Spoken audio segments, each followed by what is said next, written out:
Hello everyone, welcome to स्वरूप classes YouTube channel. आज हम लोग पढ़ने जा रहे हैं hydrolysis of salt of weak acid and weak base. That means एक ऐसा सॉल्ट जो वीक एसिड और वीक बेस की ओरिजिन का होगा। तो चलिए एक एग्जांपल ले लेते हैं वीक एसिड और वीक बेस से, उससे बनाते हैं सॉल्ट। तो वीक एसिड के लिए हम लोग ले लेंगे सेम एसिडिक एसिड। हम लोग इसी को यूज़ कर रहे हैं क्योंकि कई बार मेनली एकेडमिक्स में कॉम्पिटिशन में यही एज अ एग्जाम्पल यूज़ करा जाता है। तो एक जो हमारे पास पहला है वो होगा CH3COOH, ये एसिड है, प्लस जो वीक बेस यूज करा जाता है ज़्यादातर वो है NH4OH। मतलब आप तरह से एक मान सकते हैं कि ये स्टैंडर्ड एग्जाम्पल की तरह से यूज करे जाते हैं। देन जो यहाँ से सॉल्ट बन रहा है वो होगा, पहले हम एनाइन इसमें लिख देते हैं और फिर कैटाइन लिख देते हैं क्योंकि फॉर्मूला एनाइन का काफ़ी बड़ा है इसलिए पहले लिख लिया जाता है। देन वाटर, क्योंकि ये H प्लस और OH माइनस देगा तो water as a byproduct हमें मिलने वाला है। दैट मीन्स जो हमें सॉल्ट चाहिए वो ये है, ये कहलाएगा salt of weak acid plus weak base. तो ये सॉल्ट है हमारे पास। देन इसमें हमारे पास इस सॉल्ट को जब वाटर में डाला जाएगा तो ये वाटर में ब्रेक हो जाएगा। ब्रेक होके ये दो आयन देगा, acetate ion then ammonium ion. ये दो आयन है जो ये देने वाला है। देन मैंने आपसे हमेशा कहा है कि वीक इलेक्ट्रोलाइट में इक्विलिब्रियम हो सकता है। अब ये जो आयन है वो वीक एसिड का है, इक्विलिब्रियम लेगा। ये कैटाइन जो यहाँ पे आ रहा है ये वीक बेस से आया है तो ये भी इक्विलिब्रियम लेगा। तो अभी तक जो हमने लास्ट टू केस देखे थे वो या तो कैटाइन हाइड्रोलाइज हो रहा था या फिर एनाइन, बट ये केस है जिसमें दोनों ही हाइड्रोलाइज होंगे साइमल्टेनियसली। तो चलिए देखते हैं। एसिटेट आयन हाइड्रोलाइज करेगा यहाँ पे अमोनियम के साथ, वाटर और इंक्लूड हो जाएगा। तो acetate plus ammonium NH4 plus और प्लस वाटर। तो यहाँ पे वाटर में से प्लस वाला कंटेंट माइनस के पास चला जाएगा और माइनस वाला कंटेंट प्लस के पास आ जाएगा।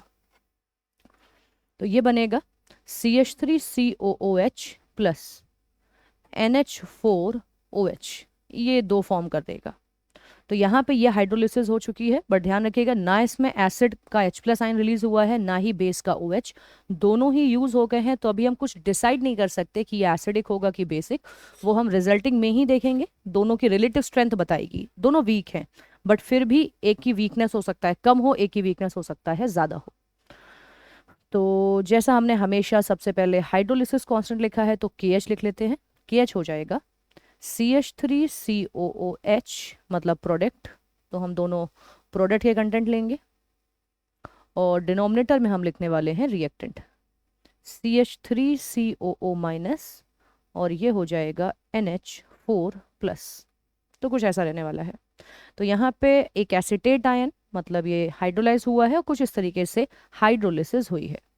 तो यहाँ पे हाइड्रोलिसिस हो गई है और इस हाइड्रोलिसिस में हम लोग इजीली अगर कहें तो इस हाइड्रोलिसिस से हम देख सकते हैं कि क्या क्या प्रोडक्ट हैं, क्या रिएक्टेंट है और कैसा रिएक्शन हुआ है। अभी चलते हैं, जैसा हमने लास्ट में देखा हुआ है कि हमें एक रिलेशन चाहिए होता है इन हाइड्रोलिसिस कांस्टेंट का किसी दूसरे के साथ। तो कैसे रिलेट करते हैं चलिए देखते हैं। तो यहाँ पे वीक एसिड है, वीक बेस है, तो एक हम लोग Ka लिखेंगे एसिड के लिए, क्योंकि हम एसिडिक एसिड के लिए कई बार लिख चुके हैं। तो हम चाहें तो डायरेक्टली लिख सकते हैं, लेकिन मैं यहाँ पे एक बार ज़रूर पूरी रिएक्शन लिखना चाहूँगी। तो जो एसिड बना है CH3COOH, ये ब्रेक होके दे देगा CH3COO माइनस और H प्लस आयन। ये इक्विलिब्रियम है तो हम लोग डबल साइडेड एरो एक लगा लेंगे या दो एरो लगा सकते हैं। यहाँ से जो इक्विलिब्रियम कांस्टेंट आएगा उसे हम Ka कहेंगे क्योंकि वो वीक एसिड का है। तो ये कुछ इस तरीके का है। डिवाइड में आ जाएगा CH3COOH, ये हुआ इक्विलिब्रियम कांस्टेंट। तो ये इक्विलिब्रियम कांस्टेंट है जो यहाँ पे आया हुआ है। इसके बाद वीक बेस है, यहाँ पे वीक बेस ब्रेक होके अमोनियम आयन आ जाएगा और फिर OH माइनस आ जाएगा। तो ये दो में ब्रेक हो गया है। इसके बाद इसके लिए आप Kb लिख सकते हैं। Kb के लिए अमोनियम आयन और OH minus ion divided by NH4OH ion molecule. तो ये हुआ Kb। तो अब इन तीनों को हमें रिलेट करना है। तीनों को रिलेट करने के लिए हम लोग क्या करेंगे, हम लोग को इससे हम मल्टीप्लाई करके देखते हैं, क्योंकि हमें कुछ ऐसी वैल्यूज दिख रही हैं जो कैंसिल हो जाएंगे अगर मल्टीप्लाई कर दिया जाए, इसलिए ऐसा करते हैं। तो मैं डायरेक्ट सब कुछ एक साथ तो नहीं लिखूंगी, बट यहाँ से हम लोग रिलेट करते हैं। KH में एसिटिक एसिड ऊपर आ रहा है, यहाँ डिनोमिनेटर में है, ये कैंसिल हो जाएगा। यहाँ हाइड्रोक्साइड ऊपर आ रहा है, यहाँ डिनोमिनेटर में है। इसमें एसिटेट आयन ऊपर है, नीचे है, और इसमें न्यूमरेटर में आ रहा है, कैंसिल हो जाएगा। अमोनियम डिनोमिनेटर में है, तो यहाँ न्यूमरेटर में है, कैंसिल हो जाएगा। अकेले दो आयन जो बचे उनका नाम है H+, जो ये हमें दिख रहा है, और एक है OH जो यहाँ दिख रहा है। और हमें पता है H+ और OH- का जो प्रोडक्ट होता है उसे आयनिक प्रोडक्ट ऑफ वाटर कहते हैं, जिसे KW से लिखा जाता है। जिसके चलते हमें KH की वैल्यू मिल गई है, वो हो जाएगी KW/Ka मल्टीप्लाइड बाय Kb, कुछ ऐसा रहेगा। तो इसमें हम लोग देखते हैं इसे कि हमें कैसा रिलेट करके दे सकते हैं। तो एक रिलेशन मिल गया है जो है हाइड्रोलिसिस कांस्टेंट का, जो हो गया है KW/Ka इंटू Kb। मैं अगेन रिपीट करना चाहूँगी कि प्रूफ के साथ परेशान ना हो, कंपटीशन प्लस एकेडमिक्स दोनों में ही प्रूफ नहीं आते हैं, क्योंकि ये फॉर्मूले ज़्यादा दिए हुए नहीं हैं। कुछ के लिए फॉर्मूले एनसीईआरटी में लिखे हैं, इसलिए एकेडमिक्स में कंप्लीट प्रूफ तो नहीं देते। बाकी क्लास 11th है तो ये टीचर्स पे भी डिपेंड करता है कि 11th क्लास है, वो अगर चाहें करवाएं तो आ भी सकता है। तो जिसके चलते बाकी कंपटीशन में कोई नीडेड नहीं होगा। ये बॉक्स वाले फॉर्मूले हमारे लिए मोस्ट नीडेड हैं। बट अगर आप जेई के स्टूडेंट हैं जिसमें थोड़ा सा अलग करके मिक्स करके कॉन्सेप्ट देते हैं, तो कुछ चीज़ें हमें कनेक्ट करने में ईजी होगा, इसलिए ज़रूर प्रूफ्स को देखिएगा। तो इसमें अभी हम लोग आगे देखते हैं, जैसा हमने लास्ट में कुछ फॉर्मूले डिराइव करे हैं तो इसमें भी करेंगे। हाइड्रोलिसिस की रिएक्शन को दोबारा लिख रहे हैं। रिएक्शन, अब हम कुछ रिलेशन लेंगे कि ये हाइड्रोलिसिस कांस्टेंट C α, या मैं कहूँ तो CH के टर्म में क्या आने वाला है। तो उसके लिए हम मान के चलेंगे कि दोनों आयन का कंसंट्रेशन C और C था, ये 0 है, ये 0 है। वाटर हम लोग लिख देते हैं। देन वाटर को इंक्लूड नहीं करेंगे, वो लिक्विड है, और लिक्विड का कंसंट्रेशन हम लोग ऑलमोस्ट चेंज में कांस्टेंट मानते हैं कि कोई चेंज नहीं आता, इसलिए हम नहीं लिखेंगे इसे। C में से लेट कर लेते हैं CH रिमूव हुआ होगा, C में से CH रिमूव हुआ है, ये CH बनेगा, ये CH बनेगा। अगर इस बात में कोई दिक्कत हो तो मैं आपको बता दूं कि ये बातें कोएफिशिएंट से आती हैं, 1 के लिए 1 और 1 के लिए 1, जिसके चलते कुछ इस तरीके से रिलेशन आने वाला है। देन यहाँ से अगर मैं KH में इस फॉर्मूले को लिखूं तो ये होगा CH, देन अगेन ये है CH divided by C minus CH, C minus CH। तो ये है KH, C कैंसिल हो जाएगा, दोनों साइड से आप कॉमन लेके कैंसिल कर लीजिए। न्यूमरेटर में होगा H², तो डिनोमिनेटर में होगा 1 माइनस H का होल स्क्वायर। अगर वीक एसिड है, जो दोनों ही हैं, अगर वीक इलेक्ट्रोलाइट है तो हम कहेंगे कि H काफ़ी स्मॉल है। और ये आप कैसे पहचानेंगे, KH की वैल्यू अगर स्मॉल है तो वो वीक है। तो जिसके चलते 1 माइनस H को हम सिर्फ H हटा के 1 लिख लेंगे, और फॉर्मूला जो हमें मिलेगा वो हो जाएगा KH is equal to H²। तो KH H² के बराबर होने वाला है, ये वैल्यू हमें मिल जाएगी। यहाँ से हमें KH की वैल्यू मिली है, ये थोड़ा डिफरेंट है। लास्ट जितने भी केस हम लोग ने लिखे हुए थे उन सभी केस में जो फॉर्मूला आया था वो था KH is equal to CH²। यहाँ C नहीं आया है क्योंकि यहाँ दोनों चीज़ें इंक्लूडेड थी। तो चलिए देखते हैं, इसी से हम लेंगे सेकेंड फॉर्मूला जो था डिग्री ऑफ हाइड्रोलिसिस का। तो डिग्री ऑफ हाइड्रोलिसिस के फॉर्मूले में डिग्री ऑफ हाइड्रोलिसिस, तो डिग्री ऑफ हाइड्रोलिसिस के लिए हम इसी से रिलेट कर लेते हैं। तो ये KH का अंडर रूट लेने पे H की वैल्यू हमें मिल रही है। तो H is equal to under root of KH, और KH को अभी हमने देखिए यहाँ पे एक फॉर्मूला लिखा हुआ है down side, KH is equal to, तो इसको हम पुट करते हैं वहाँ पे, जिससे हमें H की वैल्यू एक तीनों के फॉर्म में मिल जाएगी, KW/Ka मल्टीप्लाइड बाय Kb। ये H की वैल्यू है जो हमें यहाँ पे मिल गई है। ओके, देन हम इसको अब पता करेंगे, या हम कहेंगे अब इसके लिए हम पता करने जा रहे हैं H+, जिससे हम pH पता कर सकें। तो हमारा टारगेट है अगला pH। अब ध्यान दीजिएगा, यहाँ पे कोई भी रिएक्शन ऐसी नहीं थी, मतलब हाइड्रोलिसिस में कुछ ऐसा नहीं था, ना ही H+ निकला है ना ही OH, जिसके चलते डायरेक्टली तो वहां से नहीं मिलेगा। तो चलिए पीछे देखते हैं ऐसी कौन सी रिएक्शन है जिसमें H+ आयन है। डेफिनेटली ये हमारी रिएक्शन है जिसमें H+ आयन इंक्लूड था, तो इसी का इक्विलिब्रियम कांस्टेंट हम लेंगे। तो हमें क्या करना होगा, हम Ka की वैल्यू ले रहे हैं जिसमें क्या था, प्रोडक्ट में आयंस थे, एसीटेट H+ और डिवाइड में आ जाएगा CH3COOH, कुछ ऐसा। तो ये हमारे पास Ka की वैल्यू है जो यहाँ पे मिली है। अब यहाँ से हमें H+ आयन चाहिए और बाकी वैल्यूज़ को हम इस वाले रिलेशन से उठा के पुट करेंगे क्योंकि ये हमारी हाइड्रोलिसिस है। तो Ka H+ मैं लिख देती हूँ एक जगह पे, H+ is equal to Ka, आप इस आयन को मल्टीप्लाई कर देंगे CH3COOH डिवाइडेड बाय CH3, तो इसको ऐसे ही रख रहे हैं, ये डिवाइड में जाएगा माइनस, इनकी वैल्यू चलिए देखते हैं यहाँ से क्या आ रही है। एसिटिक एसिड CH है तो यहाँ मैं CH लिख दूंगी, और एसिटेट आयन है C-CH, इसमें से C लेके आप कॉमन लेके कैंसिल कर दें तो आपको H+ आयन मिल जाएगा KaH1-H, जिसमें से 1-H एज यूजुअल हम यहाँ पे निगलेक्ट कर देंगे।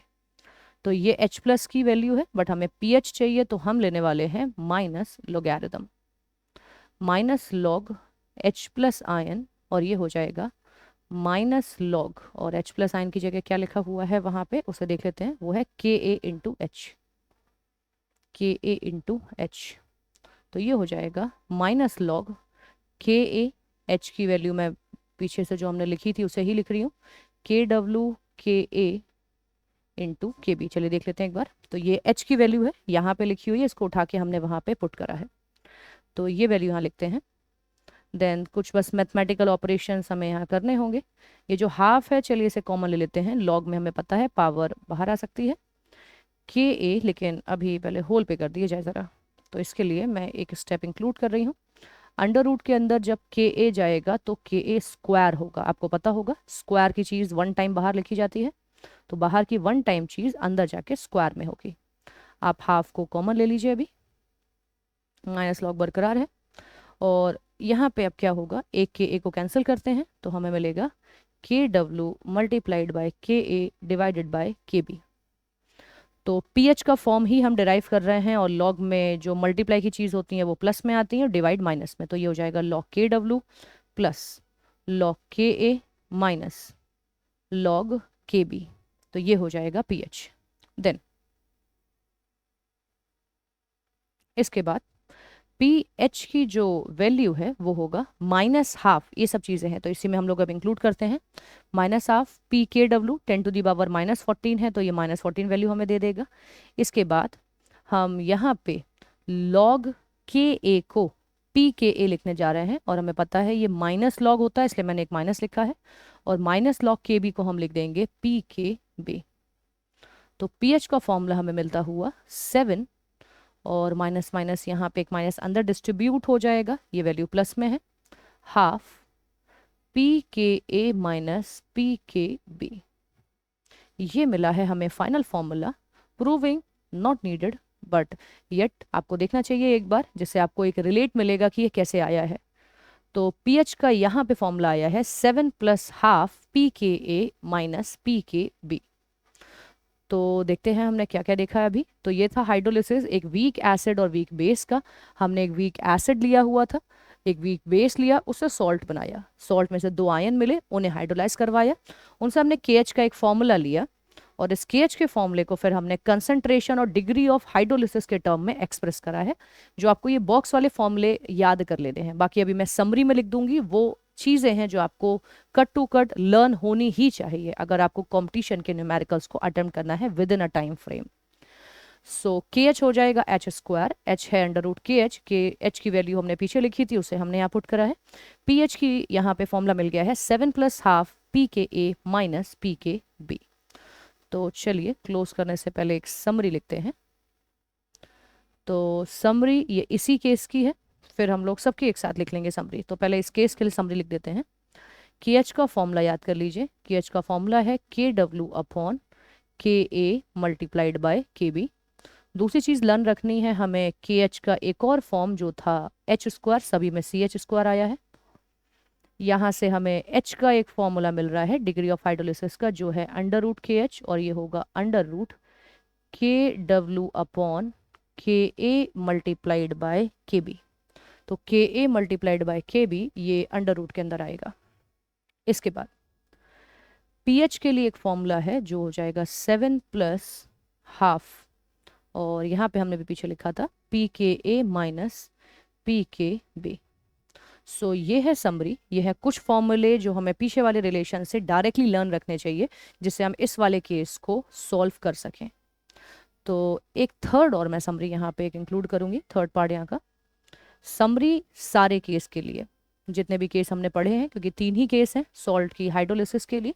इसके बाद लास्ट एक सॉल्युबिलिटी का टॉपिक हमारे पास रह जाएगा। तो इस पे हम लोग ज़रा एक समरी दे देते हैं। तो फर्स्ट हम लोग यहाँ पे एक बॉक्स ड्रॉ कर लेते हैं, जिस बॉक्स में हम कुछ चीज़ें इंक्लूड कर लेंगे। तो इसमें देखते हैं, इस बॉक्स में हम लोगों को कुछ पार्टीशन करने होंगे। फर्स्ट सॉल्ट कौन सा है उसके लिए, फिर एक हम के एच के फॉर्मूले के लिए रखेंगे। के एच के फॉर्मूले के बाद हमें चाहिए होगा एक एच का फॉर्म, एच के बाद हमें चाहिए होगा एक पी एच का फॉर्म, देन कुछ और कंक्लूजन अगर नीडेड हुआ तो चलिए देखते हैं। ओके तो फर्स्ट हम चलते हैं salt of weak acid strong base के साथ। तो ये सॉल्ट होगा।